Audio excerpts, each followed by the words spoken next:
I do think that the draft was a little bit off, but not you know, it wasn't the entire deal. I don't think. I do think that it simply came down to execution more than anything else. And so the good news is it's a little bit easier to say, hey, let's just play better. Right. It's not easy to actually do it, but you can say it. Sure. So that, you know, that feels Guys, good. we gotta play better, man. We gotta pick better gods Wait, or whatever what it is if Panda said. What if we just won? Have we thought about, like... Have we tried to win yet? Have we tried killing the enemy gods? Exactly. Yeah, specifically their Titan too, but certainly just a bit of glib there. eUnited have indeed elected to ban that Osiris. This is exactly what I was wondering.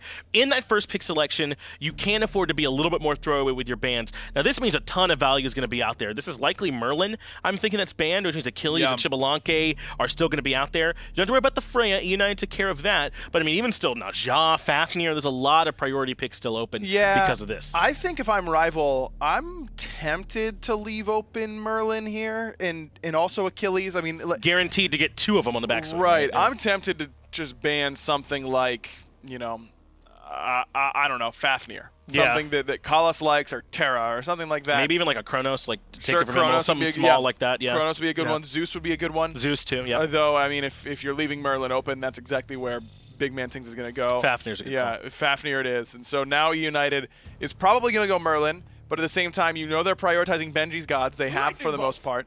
And so maybe they were tempted to go for the Achilles. They'll stick with the Merlin, and I think this is the right call. But now Rival get what?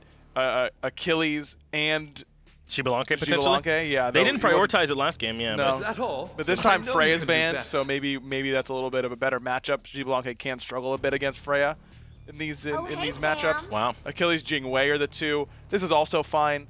Again, they as PandaCat said in the initial interview, they want to try and focus out Emilitoooooo's god pool a bit. Sure, so take that Jing Wei for themselves and limit that safe option. That does mean now that eUnited have 2 of some of the highest priority gods just in the game in their draft already. Merlin has so much damage, and it feels like he can do so much for your team, whether it's from the slow, whether it's from his ability to help you burn objectives, or his poke can be really strong too if you're in that frost stance. It's such a strong all-around god for them, and if he's timing the flicker well, he can make up, I think, for some of the positioning mistakes too that might get abused on something like a Vulcan. This is such a strong pick, I feel like, for Tings, and when you add in the Darkest of Night, things get even harder. Yes, this is a very, very, very strong first 2 picks for eUnited for sure, and I wouldn't be surprised if they go something like Terra here to try and boost their team fight capability. I mean, the team fight with Merlin is really, really good, and Xbalanque as well, so I think you can double down on that here with a Terra selection and make it that much better. You could also go something that prioritizes for Benji,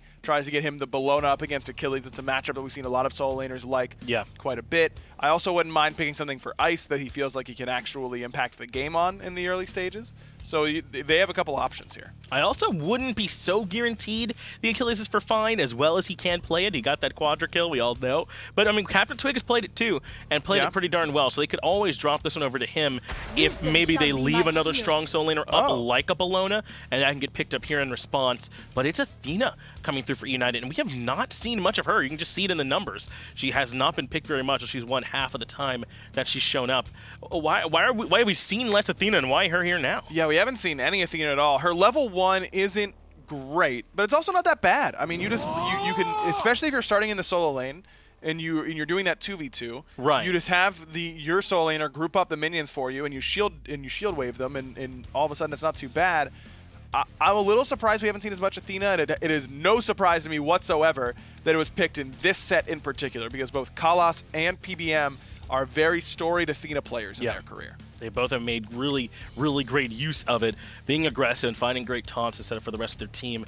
They historically had some pretty great players behind them too, so they knew they were setting up for some pins that were definitely going down, as PandaCat's Halbois is selected yet again for Rival. This is something that he's really, really liked. We talked about how varied his god pool has been, but this has kind of been his home plate, so to speak. This is where he's come back to this Halbois pick time and time again, because it can give them so much pressure and so much extra damage in that middle lane. And so far, he hasn't been punished for it. No, he really hasn't. And if it's going to keep on working, then you have the great kill potential and setup potential. I think it can be pretty good against Athena as well. That dash takes some time to charge up, so you can knock her up during that channel time. And of course, you have to dash first anyway, so. Right, before you can taunt. That's the way it works. Yeah. And then you have CC immunity in your ultimate. You can pass right through her, hit the Merlin or the Xbalanque that's supposed to be following up off that taunt. You can make some plays with Halbois against Athena.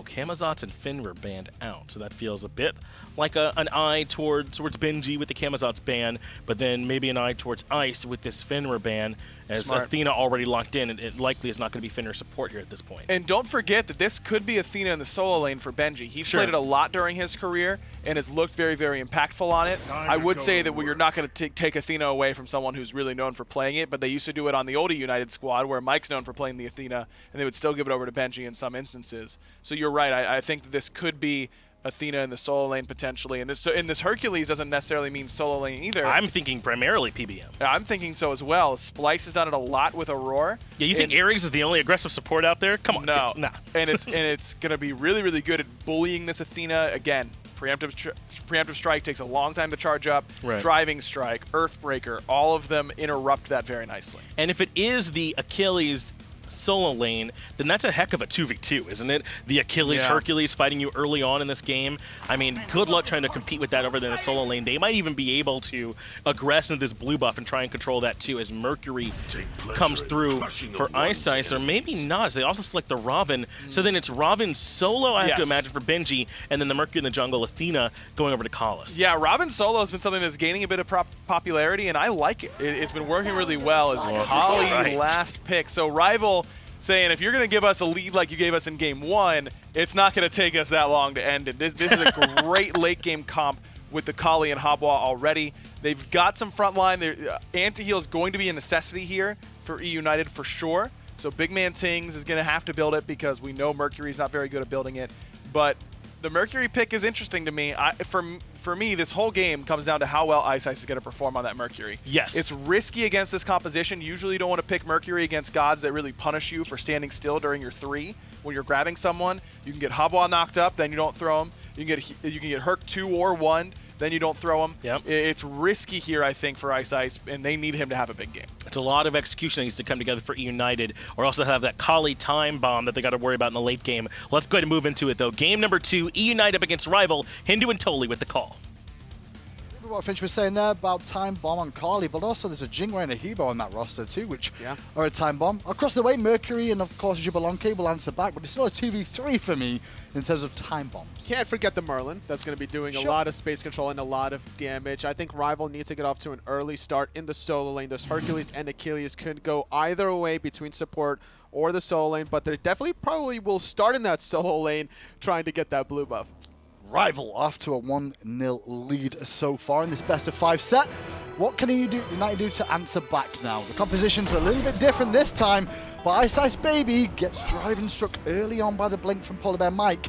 The follow-up just wasn't on point. I think he could have waited a little bit longer to really try to get that 180 driving strike a little bit closer. Off the mark was Arkkyl on the persistent gust, but I like the effort anyway. Look for the blink early, because by the time the minions spawn, you're looking at the 3rd wave before that blink comes up. Look at this though, Toli. Left-hand side, Callis is going to go towards the duo lane to begin things off here, to give Emilito some extra help in the duo lane. I guess that is because of the 2v2 situation that would develop on the solo lane. The analyst desk was talking about Hercules and Achilles level 1. That's not something you want to fight. Definitely not. Hercules passive. He wants to get hit so he gets extra physical power. So you're not really going to help that regard, but you could at least strip away some purple buffs. Well, once they see the support's not around here, straight away Mike into the jungle, trying to slow down iceicebaby. Driving strike's good. Forces the reset onto the buff, which means that everybody gets to watch it reset almost to full health. fineokay now showing presence as well. And Ice is adding enough of everything in life and will blink towards his back half. He's surrendering his speed buff. Benji didn't even get time to get his blue there, I feel. I think he just got the baby creeps. And there's actually still got that blue up on the right-hand side, which means that Rival can invade there too. This is a better start for Rival, stripping away the speed and the blue buff. iceicebaby on this late game taking time bomb. Mercury is going to get slowed down heavily. CaptainTwig already off to a great start at level 2.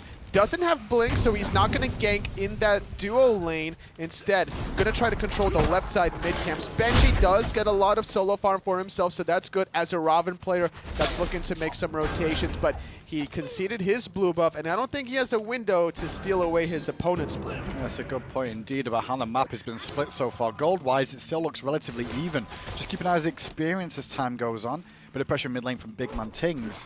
One thing I will say about the picks and bans though, Toli, is Rival definitely favor this Achilles. They'll ban it away if their first pick, but they'll leave it open with the Merlin if their second pick, and try and get the better of the two, in their opinion, I feel, is the Achilles. That's right, and they favored out the Osiris last game because they banned away the Achilles themselves, so favoring more towards fineokay than any other player, which I don't mind, knowing how successful he's been playing the Hell, the Circuit, just so many different gods in that solo lane. And Benji's also played quite a considerable amount of different gods. Before the set started, he played 8 different gods in 15 games. You know what the biggest thing from eUnited's point of view is, from me, is identity. Like, I don't think they know themselves what their overall identity is, where who's the carry, who's the star, who are we playing through? Are we focused on team fights? Are we focused on objectives? Are we focused on late game? Because all their composition seems to be a little bit sporadic, a little bit unidentified. And that is down to, as well, having differences in the team. That blink just missing. Earthbreaker, though, was pretty good. Full is good, but I don't think fineokay had any other abilities up. Nope. And like you mentioned, eUnited's identity, I think they're just solid players all across the board. Sure. And whenever they click, it works out for them. It's very hard to count them out ever, knowing how well they can defend. Clearly from that last game, in a game which probably should have been over at the 25-minute mark, they extended to 38 minutes with a couple of chances to maybe get back into the game. But starting off slow as eUnited, they couldn't really handle this Hercules pressure. And that's something that Rival are starting to show in this set, how their identity is an aggressive PPM, whether it's the Ares, even forcing out a ban in game number 2, or now a Hercules. What we didn't mention as this game goes on, I think the mid-game might be the swing factor here for eUnited. If they can just get to that mid-game without being too far behind by the early pressure from this Hercules and the Achilles in tow, if they can get through that to the mid area, their composition just starts to form nicely. Plenty of global pressure with the fact that Xbalanque and Athena's on the map. And then semi-globals with the likes of a Mercury, and even, to be fair, Raven's ultimate has got a hell of a distance. The difference between this game and the last is PBM might be able to get punished heavier for his blink transgressions. Between the taunt from Callus and then the follow-up from iceicebaby's special delivery, that Hercules is not going to last for long, so he has to look for these early plays to try to get the early kills, but compared to last game, he's not finding them. Already BigManTingz still alive. He hasn't died. I think at this point in the game, he already had 2 deaths. He's giving a little bit of free farm to Arkkyl, though, who's not really lost too much in this laning phase. Still even keeled with emilitoooooo on the left-hand side. And experience-wise, it does feel like a very even game, because I'm just trying to keep an eye on the supports. They're the ones really out of position, so to speak. And is one of them getting the lead over the other, and is that affecting anywhere else in the map too? But it looks like both the supports have now left the solo lane alone completely, as PolarBearMike now going to return to action in the dual lane. Arkkyl is level 5 here, and soon after, emilitoooooo and Callus will be there too. BM looking for a pull, a good Rising Jaguar from emilitoooooo, keeping himself out of range, but the blink forcing out the beads. The timing of those beads, they were fast beads as well, and emilitoooooo very respectful there of PolarBearMike in fairness. The Earthbreaker was barely even looked at, and already he was Rising Jaguar into safety.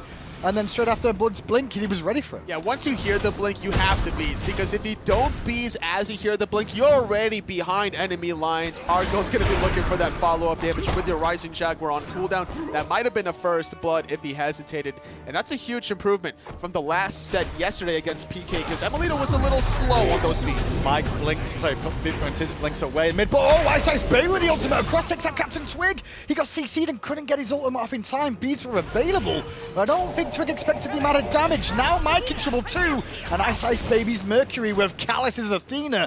The old school is back to play. Not really worried about that level 1 speed buff stripped away, as iceicebaby is the one credited with that first blood. Xbalanque ultimate coming up big there. CaptainTwig thought he was A-okay, but he didn't really respect the CC into the follow-up damage. eUnited on the board now can really start building off of this lead. You can almost tell with Rivals' game plans based off what PandaCat does in the mid lane. Game 1, full-on shoes of focus. Game 2 goes for the Book of Tough start instead. Shows that they're going to be a farm-orientated play. They're not going to be playing through mid as much, it feels. Because last game they were against BigMan's Vulcan. A little bit easier to Ares, try to right? pick off with the Ares, as opposed to BigMan now playing the Merlin that has the flicker with Callus being more defensive. So you're not really going to find too many kills when you have to worry about Defender of Olympus. Sneaky United set up a gang. The taunt is there onto PandaCat. That'll get his beads and CaptainTwig's in tow. Callus now, though, overextended as he gets stunned by CaptainTwig. The crushing wave from PandaCat doesn't find a home, but Callus is still low and has to use the shell. All in all, everyone's still alive, but iceicebaby's wanting to keep it going. PandaCat misses the crushing wave on Callus and drops a kill. A good ultimate from PBM, but it just wasn't enough damage quite yet. And it was a good attempt to try to find something.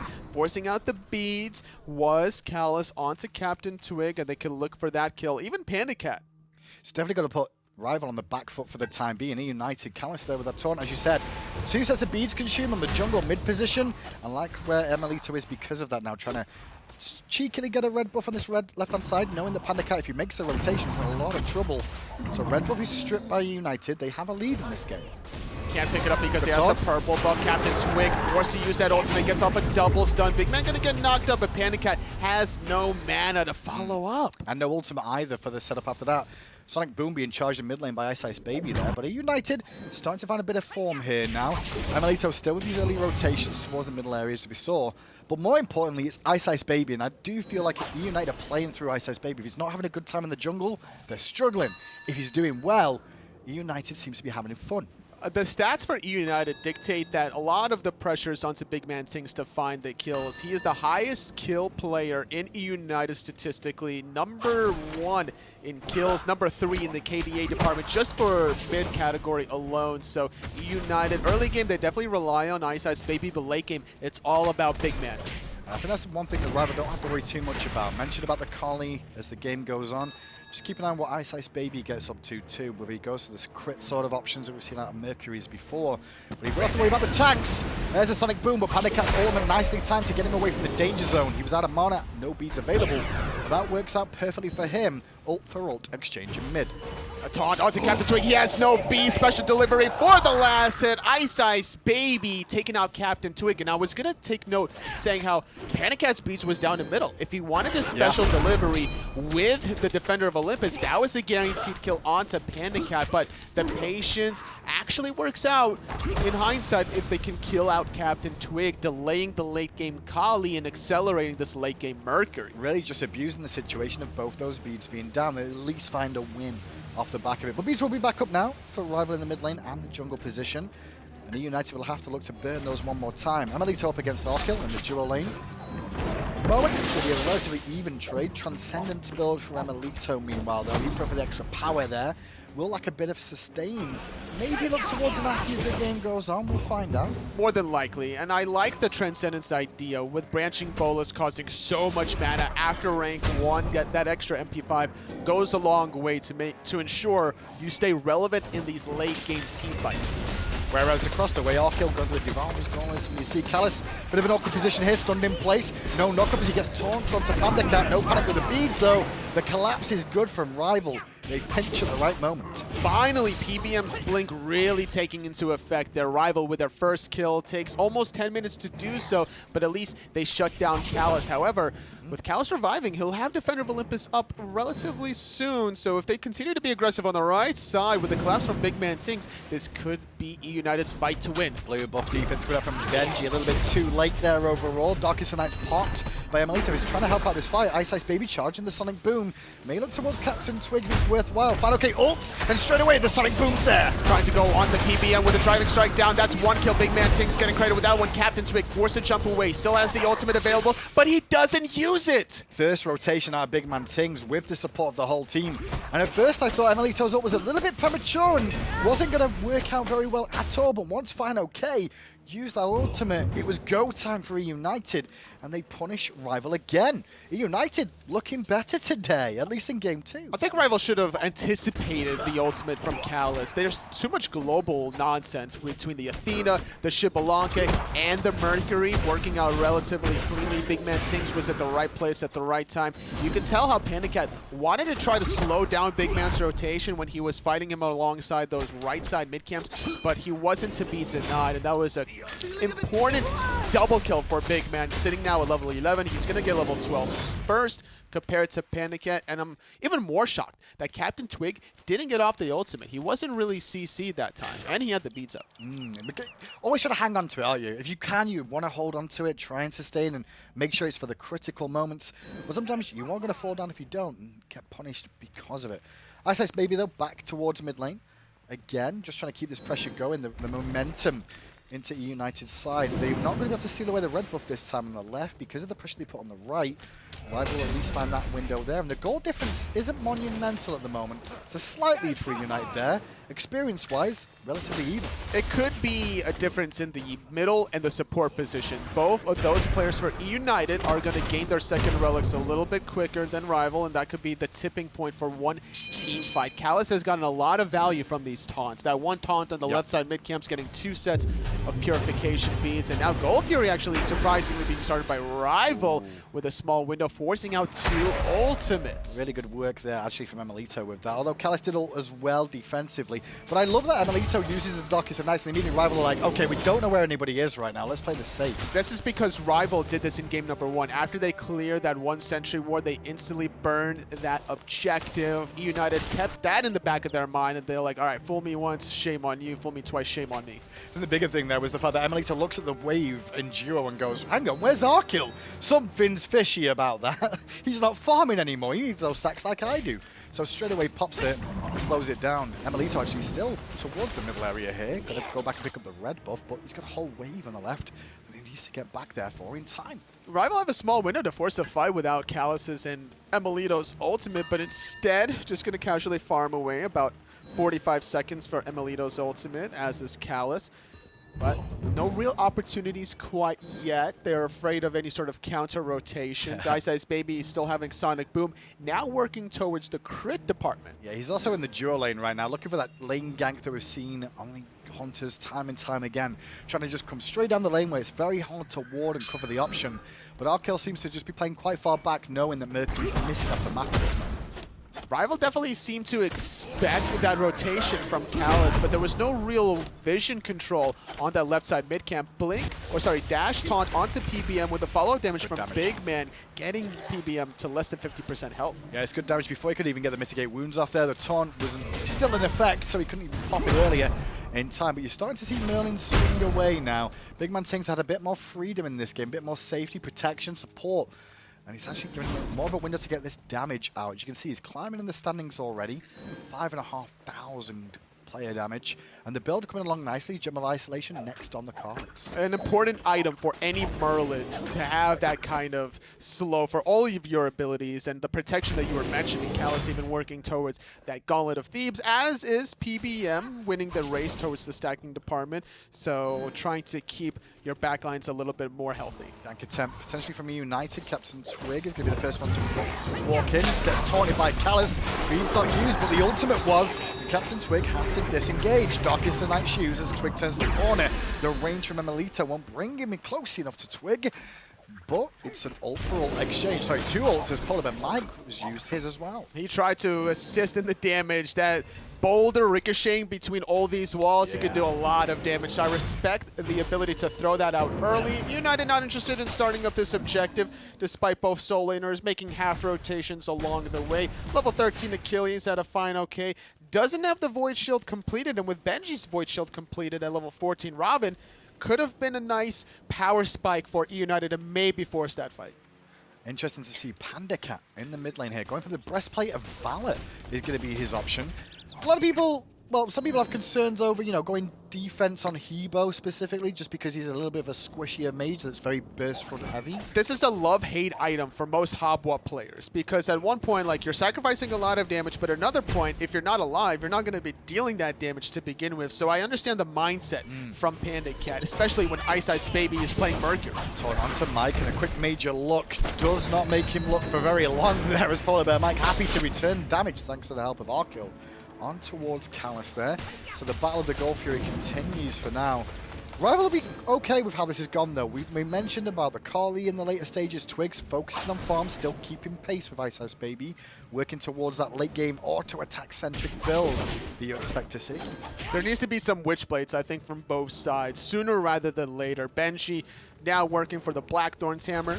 A good solo laner item. It gives you health cooldown reduction. Being able to spam your abilities is never a bad thing on a Ravana that's quite in the late game already, sitting at level 15. And PandaCat picking this Hobwa. I love it because up against the Merlin, that's going to have slow once you get Gem of Isolation. That Atlas of the Yellow River heavily negates it. Yeah, it just removes all the slows and speeds up your teammates too, which can make an impact. eUnited grouping up around the Gold Fury again, just for ward wars more than anything else. Rival also around just to make sure nothing is going on, and Mike will definitely give the go-ahead of, don't worry, the Gold Fury isn't under threat just yet. CaptainTwig forced to jump away there, maybe fearful that Callus was around the corner looking for the dash taunt. That's what eUnited is going to play off of a lot, is Callus. His ability to look for these dash taunts around corners. Doesn't have his second relic slot yet. He did hit level 12. He has the one relic for teamfight with the shell, but now the question remains, does he go for a second teamfight relic with a sprint, or maybe an engage point with the blink? Well, emilitoooooo did go for the Assy build, an item that got changed this year towards the start. We've seen a couple of picks of it early, once or twice, but I think this is where we expected to see it, Tully, after a Transcendence purchase. It's so important to get some form of life steal, whether it's the Oxy or the Bloodforge. This is a very good mid-game item to have with Transcendence. A little bit of a grouping. On the left side, PBM misses the driving strike, but still gets emilitoooooo's feeds. emilitoooooo very respectful as CaptainTwig blinks in at the same time as the Jaguar goes through, but there's the leap after the fact that the stun on emilitooooo's good. Forces the ult early on Twig, however, because of the amount of CC chains, and Twig forced out. Oh! Sonic Boom after the fact takes out CaptainTwig, and this is a 4v5 in favor of eUnited. Oh, Benji making the rotation. PBM between a rock and a hard place. He's going to take an early tumble, as this Gold Fury is going to be looking for eUnited, but instead, they're more worried about giving anything back to Rival. So they're going to chase them out to the right side, ensuring that Pyromancer is still healthy. Yeah, I think that's a good call there, because I thought when we saw the fight happen, I expected the eUnited to rush Gold Fury. And I was like, wow, Rival, what a great call to go straight to the Pyro, but that's been denied by Iceice. And he's going to keep fineokay in combat from basing. Meanwhile, aggression in the mid lane. Gold Fury's still being done, but the man advantage is coming into play here for eUnited. Oh, the dive under the tier 2 tower. Benji going to trade out his Mystic Crush ultimate for the crushing wave out of PandaCat, delaying the back even further, denying more farm from PandaCat with this red buff stripping up away. Now with the Gold Fury being down, took a little bit for this Gold Fury to go down, but it's eUnited with their very first lead of the set. Gotta say, the protection onto emilitoooooo that was pretty strong. The beads prematurely used by emilitoooooo because he had to, as his positioning was very far forward, but the collapse after the fact, the fact that he lived for so long and CaptainTwig couldn't find that kill was a huge difference maker in that engagement. It was the Aegis, and then it was the Defender of Olympus on top of emilitoooooo, not to mention the Aussie lifesteal. The shell was a big factor. Oh, Twig just misses that stun on iceicebaby, who jukes him out nicely with the movement speed. fineokay slaps the air, looking for the stun, can't find it either. So Rival will have to fall onto Benji, who's quite tanky enough to walk away from the danger for now. eUnited at midpoint. This is kind of what I expected from this comp. Can they keep this going though, Tolly? How do they keep this going? They just keep grouping and looking for isolated targets. If iceicebaby hits Sonic Booms like that, 3 players deep for the last hit onto CaptainTwig before the jump over the red buff wall, then they're going to win the rest of the fights. And that's important, knowing that he has Rage, so he needs to find those stacks. I'll tell you, Callus would have got that with the reach there. For a second, obviously it said Rival got it, and I was like, hey, Callus got it! And I'm like, hang on a second, he's not on that team anymore. But he will find a ton on Arkkyl. Arkkyl had no beads, but he didn't panic too much as BigManTingz comes in. He will strike away from the damage out of BigManTingz. Sonic Boom, iceice. Wants it. He sees the back and he gets it. Major Look was good, but the Aegis wasn't better. Arkkyl still alive as now PBM gets pinned. Sorry, iceicebaby gets pinned by PBM. That was the blink. The blink from PBM intercepted the special delivery. The next level 200 IQ plays from the support of Rival. More importantly, though, the timing of Arkyl's Aegis was right on the money. Sonic Boom was perfect.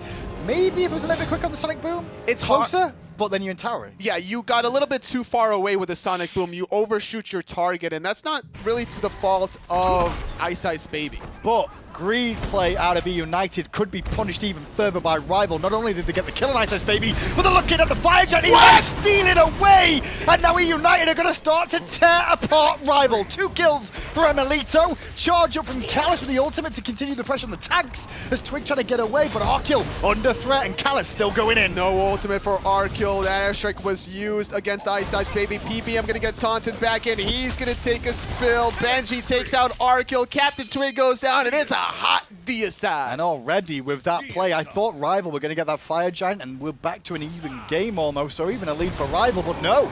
eUnited come away with it. I don't even know who secured that, Benji with the Mystic Rush. He straight up yeeted over that fire giant. And it was good enough to get them the fire giant. 4 members with it. 4 pushing the right-hand side. iceicebaby split pushing the mid, gonna get a tier 1. Phoenix available. Definite Phoenix on the right. Could even be one in middle. Might be a bit risky for the middle Phoenix, however, but I definitely feel the right one's gonna go down here. It should go down. With or without the damage from iceicebaby, they're able to really zone away PandaCat. Benji gonna tank it up. Minions now there, so backdoor protections ensures iceicebaby gonna get a couple of pot shots, but with that archer dead, he's the one taking the tier 2 tower. I was gonna say, scumbag iceicebaby went for the speed buff over the tier 2 tower, man. Everybody in the world, all the junglers are like, that's the right call. Every other player's like, why didn't you get the global gold for us? What the hell? Right. And emilitooooo's like, well, I guess I can try to get this, but like, nah, I'm too seasoned and veteran to know that this is a non-risky play. 11-2. So far, so good for eUnited in this one. They have shut down CaptainTwig so far. He's 1 and 5, 4-level differential in the jungle as this one continues.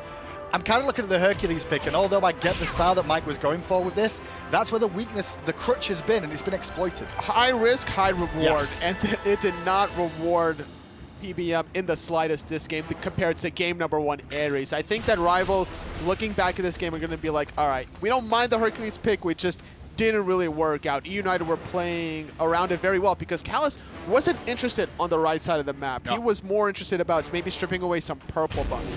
Not only did the speed buff get stripped, but the blue buff on top. You would think that Rival should control that, but there was too many missed driving strikes from PBM in the beginning of the game. Even that level 1 play before minions spawned where they hit out iceicebaby, that could have been a little bit more accurate. But totally, this is the reason a lot of people have been looking at this eUnited roster, and you can see the talents there, you know?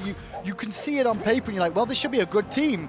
This is them showing that they have this potential. They've just got to find it regularly, consistently, and work on growing things. Fury is spawned again. It's going to be an Oni Fury this time. Not a bad one to get at this stage in the game. Fire Giant still round their waist for another minute or 2 as Benji trying to defend his blue. Successful. Does get it.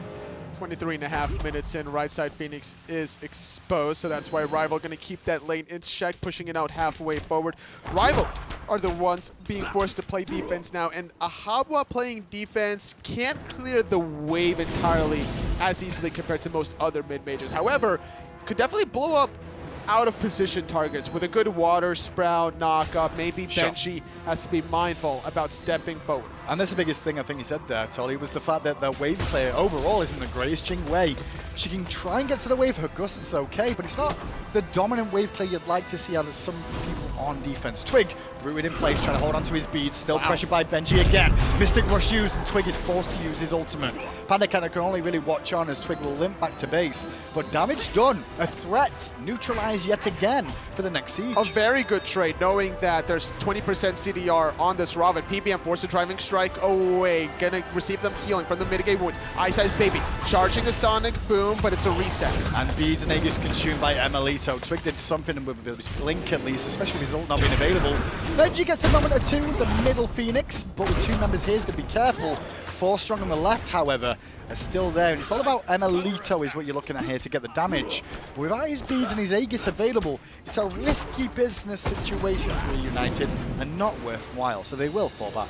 They got the right side Phoenix earlier, but that was actually before any of these remaining sieges. So they're still at 14,000 gold. They can look for their 6th item slots. Callus still working on that 6th slot, still having Guardian's Blessing. Benji now selling off to get Brawler's Beat Stick. All right, so he sells off the Gladiator Shield to get some anti-healing. I like this idea if the target is going to be PBM. Yeah, PBM's going to have some... Well, to be fair, there's quite a few characters on that team that have sustain in the kit. Achilles Kali with her ultimate and her leap. Hindu. Hercules and Jing. Hindu. iceicebaby just crit the blue buff for 1,025 damage. I see. I don't get excited about that because it's a minion. I'm a little scared. Minion damage is different to god damage. Still, if you hit a made you look on a squishy target like PandaCat or Arkkyl, that 1,025 damage is going to be, all right, 750 damage. Well, look at this. eUnited going to get a free enhanced fire giant here. Rival not going to contest it. Is that because they're not confident with how far behind they are? It must be.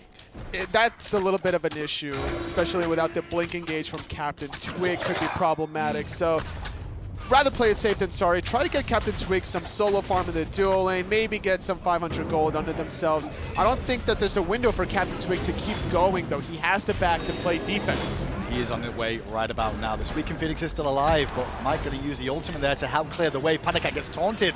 Doesn't use his beads, though. I tell a lie. The very Beads last second. Now down on Hebo, which causes a problem. Benji still causing problems in mid lane, trying to split the difference and isolate a member and take the 1v1.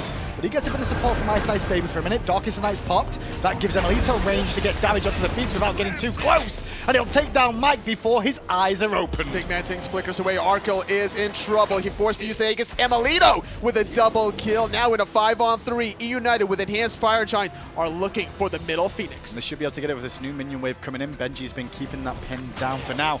Kali blinking in though, gone to Emilito, who doesn't have beads or Aegis, but there wasn't enough damage in time to burst down the Xbalanque.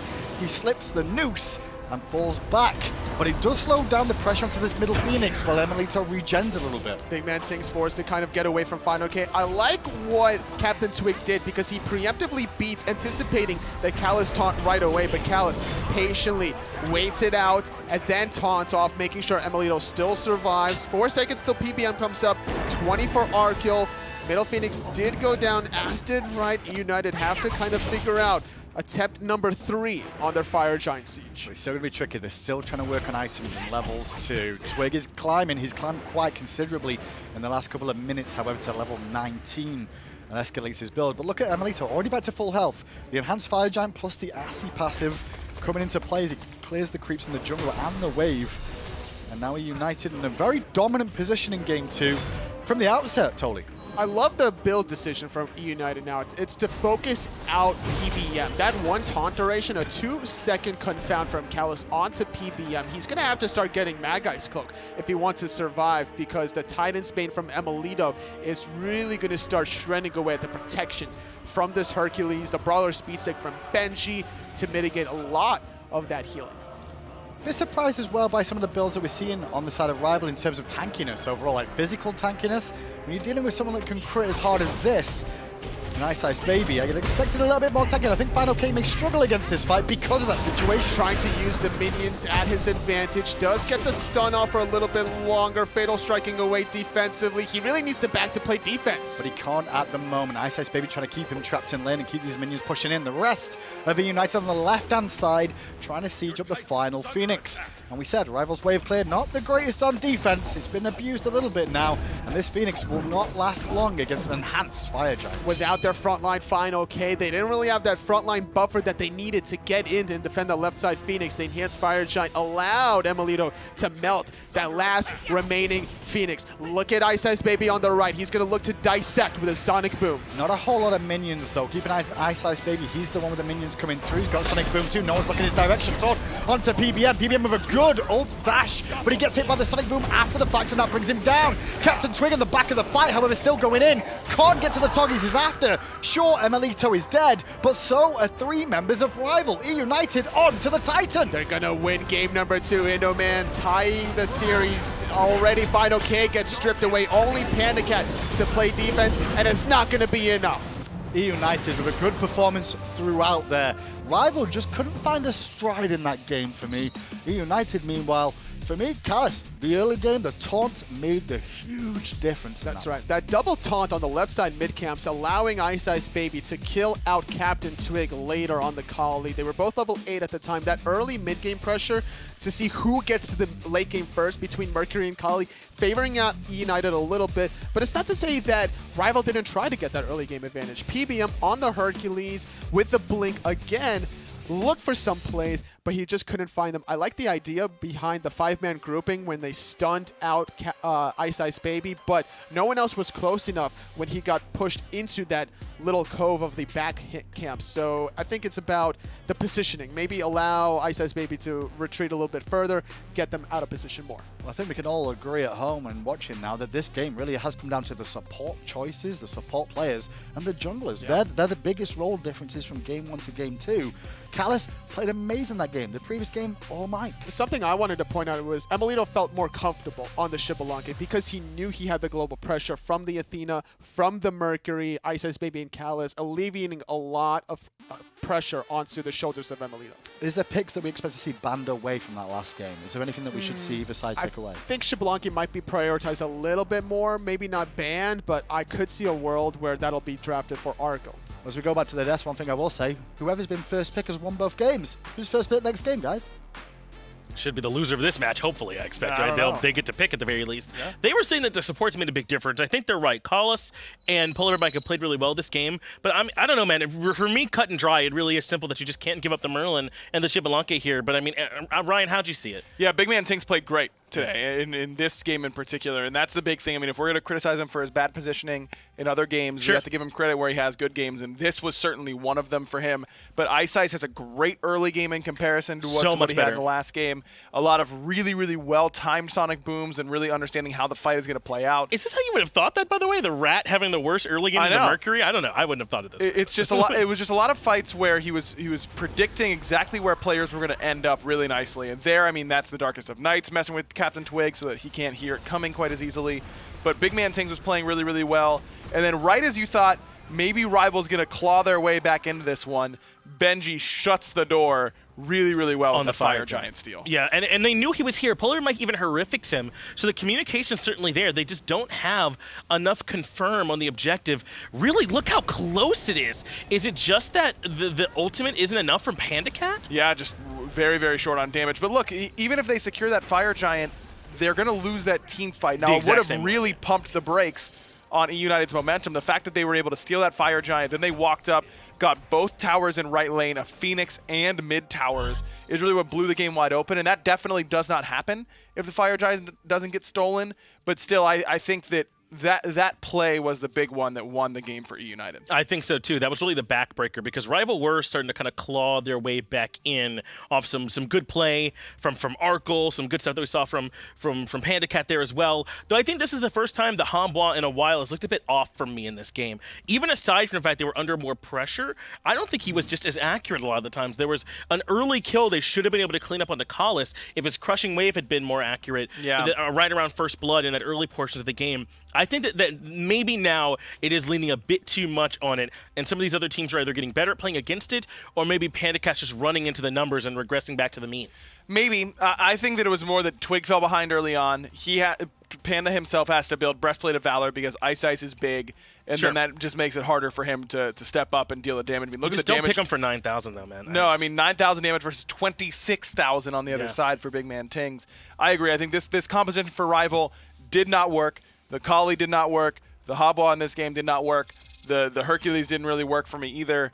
It's time to switch it up, and that's fine. You won game one. Rival we're now even one apiece. It's now a best of 3 from here on out. Yeah. Rival's willing and able to experiment in that sort of position. And they can make these adjustments. I don't think that this is, sometimes when a game ends, you're looking around, you're like, oh, I don't really know what it is that went wrong, or where do we go to try and make some adjustments so we can come back into the game. I think that it's pretty clear in big neon flags where the problems are in this game. The Xbalanque ultimate made it too difficult for them to be aggressive early with the Hambois, with this Hercules like they were trying to be, and Merlin was too safe and had too much return damage on their own. Those two picks really caused problems for them. And then, of course, as you said, iceicebaby also played that Mercury really well. There's a couple areas you can definitely isolate, I think, if you're Rival, to try and make a better game 3. Definitely. I do think that the Xbalanque that Anatoly mentioned as well, I mean, this is something that I think needs to be prioritized a little bit more highly. Sure. I was saying that I don't know how well that really meshes with Emilito's typical playstyle. Clearly went fine. He finished with 7 kills and a bunch of player damage and was affecting fights very timely with that ultimate across the map. They took this Jing way over it, right? Yeah, for Arkkyl. Yeah, I agree. I think you go with the Xbalanque. The problem is I think that Freya right now is kind of the boogeyman against Xbalanque in lane, especially with that ring build that players are starting to go for. It's really, really hard to win that trade one-on-one. Sure. But in that style of situation where Freya's banned, I think that's the way you got to go. I think you have to go to the Xbalanque. 100%. I mean, like you said, they didn't even have to worry about it in that matchup. But